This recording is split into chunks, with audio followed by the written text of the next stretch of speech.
Hoy mga kawalwal, balik na po ta sa itong yaga-yaga time, no? Salamat sa inyong pagtanaw. Natay gipadala dire. Pangutana ni siya sa atong kaila, no?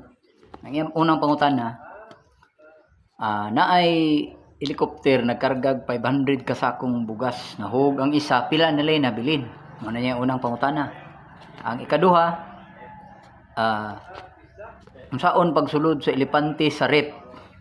Ang ikatulo, unsaon pag binaw sa rep, unsaon pagsulod daw. Ang ikatulo, ay ikaupat, nagpatawag og meeting si Haring Leon, kinsang hayupa ang wa ka-attend sa meeting. Ang katapusang pangutana, naitiguang naglakaw na disgrasya.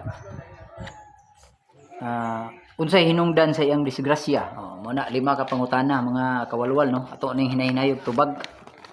So ang tubag sa iyang unang pangutana nga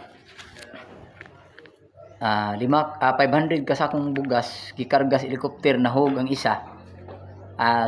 Simple ra kayo, no? 499 ang tubag kay 500 man ka sako nya sir may nahog, no?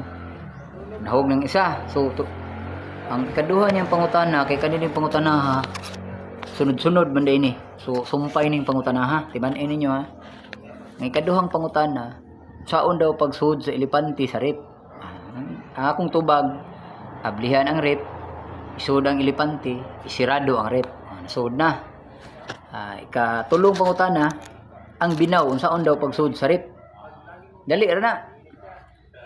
Ako gyapong tubag, ablihan ang rep, habwao ng elepante, isud ang binaw, isira ang rep. Di ba? Nya ikaupat nga pangutana, pag meeting ni Haring Leon, ang hayop nga wa gyud ka-attend. So kabalo na mo, no? Si binaw. Kay si binaw naman sa rep, gisud man sa rep. Hindi siya ka-attend. Kay paghabwa si elepante, siya may gipuli. Anya isiradaan man ang rep. Ang ika-5 katapusang pangutana, unsay hinungdan sa namatyan sa tiguang nga naglakaw? Siya ang natagakan sa usa ka sakong bugas.